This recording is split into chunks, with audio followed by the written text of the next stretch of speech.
आप सभी YouTube family को राधे राधे, जय श्री कृष्णा। स्वागत करती हूँ अपने यूट्यूब चैनल पर।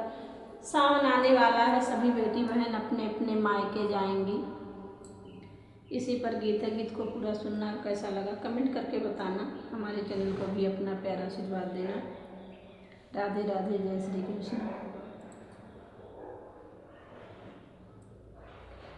गाँव नालिया के पिया घर बैठौला सपन कैलाना, हमरे बाबा के नगरिया सपन कैलाना, हमरे बाबा के नगरिया सपन कैलाना।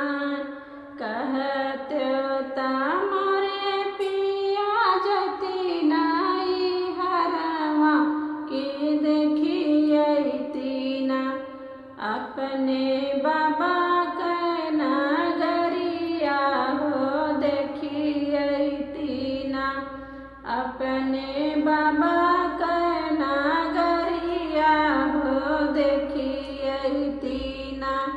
बढ़ियाई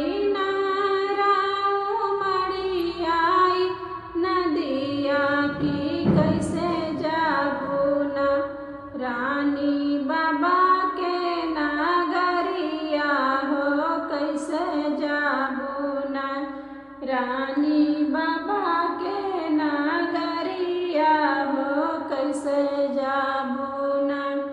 सिकिया में चिरी चिरी नैया बनैब की वही चढ़ीना, जाबे बाबा के नगरिया की वही चढ़ीना, जा